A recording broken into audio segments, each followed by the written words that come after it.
राजस्थान के मुख्यमंत्री अशोक गहलोत का बड़ा बयान, बड़ा आरोप लगाया है।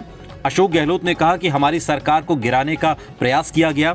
गृह मंत्री अमित शाह, गजेंद्र सिंह और धर्मेंद्र प्रधान ने ये प्रयास किया। ये बात अशोक गहलोत ने कही है। अशोक गहलोत ने यह भी कहा कि ये लोग चुनी हुई सरकार गिरा रहे हैं। ये लोग ऐसा काम करें तो क्या मैं इनकी पूजा करूं? ये बात राजस्थान के मुख्यमंत्री अशोक गहलोत ने कही है। एक बड़ा आरोप अशोक गहलोत ने लगाया है। अशोक गहलोत ने कहा कि बीजेपी चुनी हुई सरकार को गिरा रही है।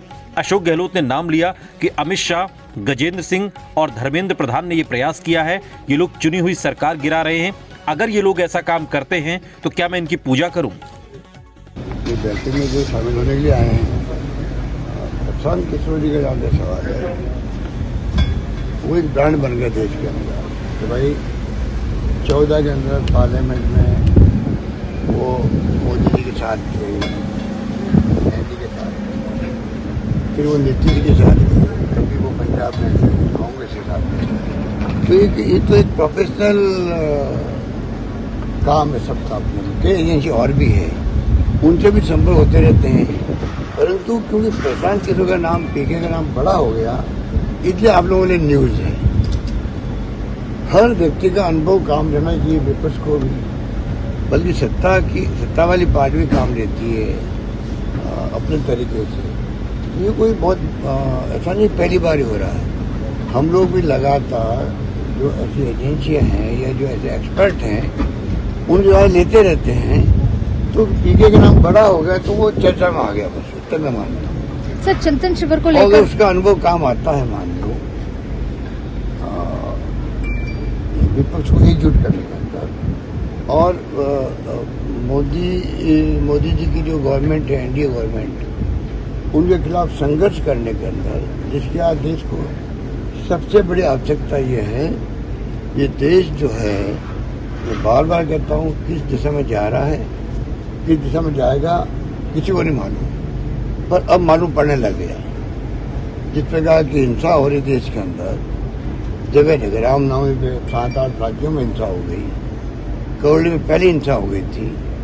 यदि चालाकी से लोग कर रहे हैं, हिंसा में नुकसान किसी को हो रहा है, और सोशल मीडिया पर चलाएंगे कि दूसरे पक्ष के लिए कहेंगे कि इनको क्या नुकसान होगा, हिंदू मुस्लिम की बात कर देंगे। नुकसान अगर मुस्लिम को होगा तो ये कहेंगे हिंदुओं को बहुत बड़ा नुकसान हो गया, भड़काने के लिए लोगों को। इतनी खतरनाक पॉलिटिक्स चल रही है देश के अंदर, उसको पूरे देशवासियों को, नौजवानों को विशेष रूप से समझना पड़ेगा सच्चाई क्या है। खाली धर्म के नाम पे आप अगर हम लोग बिल्कुल एक तरह सोचने लग जाएंगे तो वो देश हित में नहीं होगा। आने वाले वक्त में पूरे देश को, पूरे प्रदेश को और नौजवानों को भुगतना पड़ेगा। मेरा मानना है कि हिंसा का नाम देश और दुनिया में होना ही नहीं चाहिए। ये गांधी जी ने हमें सिखाया था।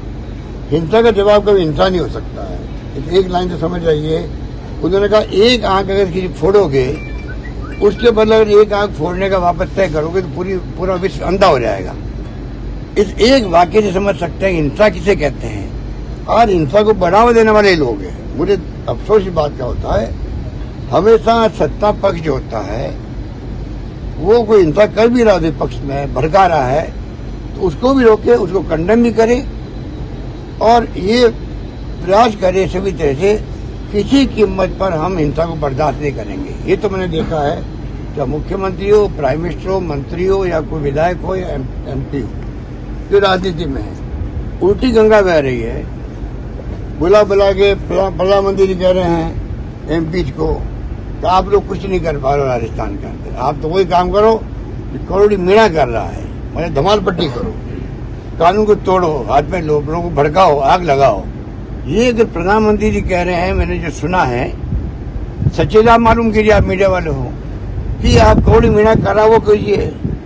आप सोच लीजिए करोड़ी मीणा क्या कर रहा है। नंबर 1, कल जेपी नड्डा साहब ने बुलाया यहाँ पर लोगों को, अगर वो ये कहे कि देखिए अशोक गहलोत जो है बहुत अटैक कर रहा है प्रधानमंत्री जी पर और गृह मंत्री जी पर कर रहा है, आपको चाहिए कि आप उनके ऊपर इतने अटैक करो, इतनी धमालपट्टी करो उनके खिलाफ में, व्यक्तिगत हो चाहे कैसी भी हो, जिससे कि वो अपने जवाब देने में फंस जाए। तो प्रधानमंत्री जी और गृह मंत्री जी भी अटैक नहीं हो। और मैं प्रधानमंत्री जी पर, गृह मंत्री जी पर मैंने कोई आलोचना नहीं करी। मैं अटैक करता ही नहीं हूँ। मैं खाली जो हम लोग विपक्ष में अगर केंद्र में हैं तो मैं खाली वही बात कहता हूँ, अगर कोई प्रधानमंत्री या गृह मंत्री चिंतन मनन करे दिल के अंदर तो मेरे आलोचनाओं को वो सकारात्मक रूप से लेकर के देश हित के अंदर फैसले कर सकते हैं। अगर मैं ये कहूँ प्रधानमंत्री को चाहिए कि देश को संबोधित करे कि हम बर्दाश्त नहीं करेंगे हिंसा करने वाले, चाहे कोई धर्म के लोग हो, हिंदू, मुस्लिम, सिख, ईसाई कोई हो, उनको मैं कंडेम करता हूँ। और हिंसा करने वाले सभी लोग एंटी सोशल एलिमेंट है ये लोग, और मैं राज्य सरकारों को कह रहा हूँ कि वो आप कोई कीमत बर्दाश्त नहीं करेंगे इनको। अगर ये प्रधानमंत्री को मैं कहता हूँ तो इसमें बुराई क्या है?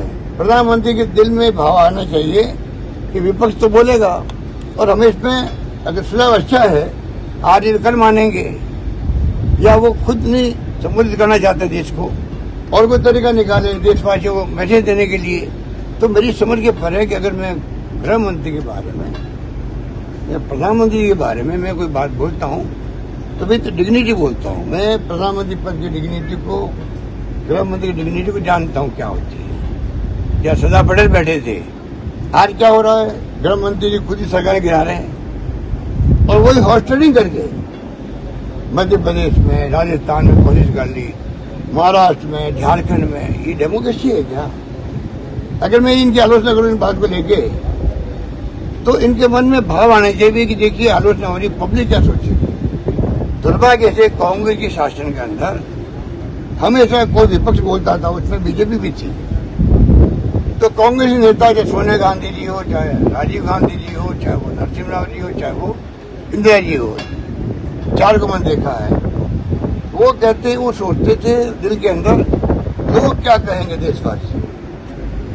ये घटना दुर्घटना हो गई है, आरोप लगे मंत्री पर, किसी पर, तो हमें एक्शन करना चाहिए। मैंने लोग क्या कहेंगे, इनको जो है लोग क्या कहेंगे वो भय नहीं, इनको इतना घमंड आ गया है, जो कुछ भी हम खुद ही है, बस हमने जो कह दिया वो बिल्कुल लोगों की लकीर है। लोग क्या कहेंगे परवाह मत करो, इतने तमाशे हो रहे हैं देश के अंदर, और ये लोग क्या कहेंगे परवाह नहीं करेंगे तो ये लोग ऐसे सबक सिखाएंगे, ये चकड़ी बोल जाएंगे। ये मेरा मानना। कल जब बैठक हुई तो एक बात हुई कि गहलोत सरकार को बाहर करने के लिए सत्ता से एकजुट होना पड़ेगा। बार बार एकजुटता पे फोकस जेपी नड्डा ने रखा। सर, वो प्रधानमंत्री जी से प्रेरणा लेकर कह रहे हैं। जब उन्होंने कह दिया गौरी मीणा जी के बारे में, वही टोन वही बोल रहे हैं, सत्ता से बाहर रहने के लिए एकजुट होना पड़ेगा। अब आपने तो 6 उम्मीदवार बना दिए मुख्यमंत्री के, अब 6 उम्मीदवार बनाओगे तो भुगतना पड़ेगा आपको। जो आपकी उम्मीदवार थी उसको तो आपने पीछे ढकेल दिया और 6 उम्मीदवार बना दिए हैं, तो भुगतो। अब आप भुगतो, हमारे लिए मुसीबत है। एक नेता उनका हो तो हम उनसे बात करें, पक्ष विपक्ष मिलकर कोई ऐसे इश्यू होते हैं राजस्थान के अंदर, उन पर चर्चा करें, उनको हल करें। वो तो माहौल इन्होंने खत्म कर दिया है, खत्म ही कर दिया। नेता प्रतिपक्ष जो है वो क्या क्या बोले, आप देख ही रहे हो, कल क्या बोले, परसों क्या बोले, महाराणा प्रताप के बारे में क्या बोले, और अब किसके बारे में बोल रहे वो? सीता, राम सीता, रावण सीता। बताइए आप, अब रावण का एग्जाम्पल उनको यही मिला क्या? सीता ही मिली क्या? तो मैं से तो आधा मेंटल डिस्टर्ब लगता है मुझे। वो गुलाब चंद कटारिया मेंटल डिस्टर्ब लगते हैं। अपनी पार्टी में तो उनको सम्मान नहीं मिल रहा। कुछ कारण जरूर है, जब वो भभक जाते हैं, जब मीडिया के सामने आते हैं तो ऐसे शब्द काम लेते हैं, चाहे मेरे बारे में हो, चाहे और नेताओं के बारे में हो। कोई सोच नहीं सकता कि ऐसे शब्द काम लिए जाते हैं क्या।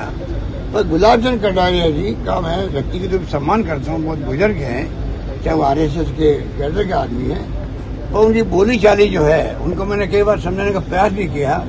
आप एक लिमिट के आगे मत बढ़ो, बिलो द बेल्ट हिट मत करो, पर वो चूक ही नहीं सकते। महाराणा प्रताप के बारे में क्या क्या बातें बोलती, क्या राजस्थान के लोग भूल सकते हैं उनको? इतना गुस्सा राजस्थान लोगों में है, कोई कल्पना नहीं कर सकता, विशेष करके राजपूत कम्युनिटी के अंदर, छत्तीस कौम के अंदर। वही बात रावण सीता की बात हो गई। क्या हिंदू लोग इस बात को बर्दाश्त करेंगे क्या? हिंदुत्व की बात करते हैं, राष्ट्रवाद की बात करते हैं। इनका राष्ट्रवाद चुनाव जीतने के लिए, इनका हिंदुत्व चुनाव जीतने के लिए। हमारा हिंदुत्व धार्मिक भावना के आधार पर है। हम सबको गर्व है कि हम हिंदू है। गांधी जी ने कहा मुझे गर्व है कि मैं हिंदू हूँ और हर धर्म का सम्मान करना हमारा कर्तव्य बनता है, ये उन्होंने कहा था। अगर सब धर्म वाले खुद के धर्म के अलावा उनका भी सम्मान करने लगे दूसरे धर्मों का, तो मेरा मानना है कि उसके बाद में कोई दिक्कत नहीं है। अपना अपना हिंसा होगी, आपस में सब धर्म सब जातियों लोग प्रेम से, भाईचारे से, प्यार से, मोहब्बत से रहेंगे, हिंसा का नाम नहीं होगा। और देश विकास करने के लिए चाहे सरकार एनडीए की हो चाहे यूपीए की हो, आगे बढ़ने के अंदर सब मिलकर काम करेंगे, ये मेरा मानना है।